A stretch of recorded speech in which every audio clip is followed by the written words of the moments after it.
ভাষিক সংখ্যালঘু উন্নয়ন বোৰ্ডৰ ফালৰ পৰা আমি বিভিন্ন সময়ত আমি বহুত ধৰণৰ কাৰ্যসূচী কৰি আহিছো আৰু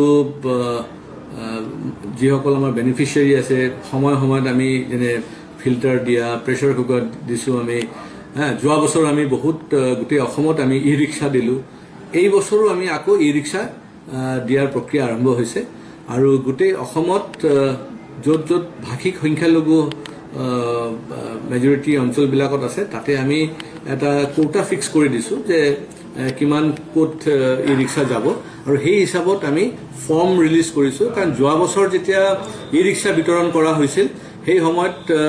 বহুতে গম পোৱা নাছিলে আমি পেপাৰত আমি এডভাৰটাইজমেন্ট দিও বা ধৰক অনলাইন ৰেজিষ্ট্ৰেচন হয় কিন্তু যিসকল দুখীয়া মানুহ তেওঁলোকে কেতিয়াবা গম নাপায় সেইকাৰণে আমি এটা নতুন পদ্ধতি আৰম্ভ কৰিছো আমি এইবাৰ আমি এই ফৰ্মটো আমি বনাই দিছো এই ফৰ্মটো ফিল আপ কৰিব আৰু ফৰ্মৰ লগতে ইয়াত এটা কোড নাম্বাৰ আছে এই কোড নাম্বাৰটো খুব ইম্পৰ্টেন্ট এই কোড নাম্বাৰ বেচিছত অনলাইন আকৌ এপ্লাই কৰিব অনলাইনটো খুলিব আপোনাৰ 1 ডিসেম্বৰৰ পৰা 30 ডিসেম্বৰলৈ আৰু ফৰ্ম বিতৰণটো হ'ব একদম 30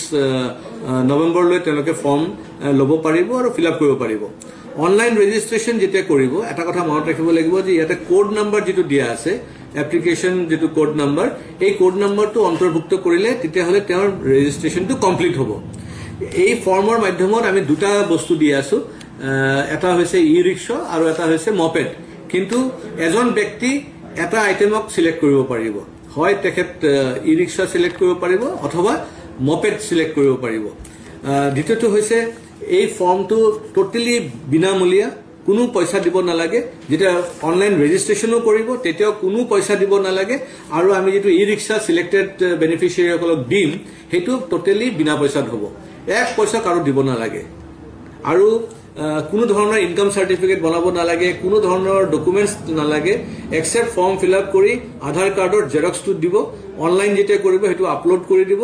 আৰু যেটা সিলেক্টেড হৈ যাব এজন ব্যক্তি যেটা সিলেক্টেড হৈ যাব ই ৰিক্সা পাব কাৰণে বা মপেড পাব কাৰণে তেতিয়া তেখেত তেওঁৰ ইনকাম সাৰ্টিফিকেট প্ৰডিউস কৰিব লাগিব তেখেতৰ ডিটেইল যেটো অৰিজিনাল ডকুমেন্টস হেতু কৰিব লাগিব এই ডকুমেন্টস বিলাক যদি ঠিক থাকে তেখেত পাই যাব তেতিয়া যদি ডকুমেন্টছত কিবা গণ্ডগোল থাকে তেতিয়া হলে নেক্সট সিলেক্টেড পারসন তেও পাই যাব এই কাৰণে মই ভাবো এটা ভাল স্কিম এটা আহিছে আৰু সকলো ৰাইজক জনোৱাৰ কাৰণে আমি এইখিনি ফৰ্ম বনাইছো আৰু ডিস্ট্ৰিবিউচনৰ কাম ইতিমধ্যে আৰম্ভ হৈছে আমি গোটেই অসমত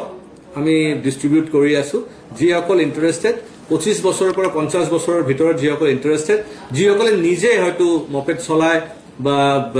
নিজে হয়তো ই ৰিক্সা চলায় তেওঁলোকে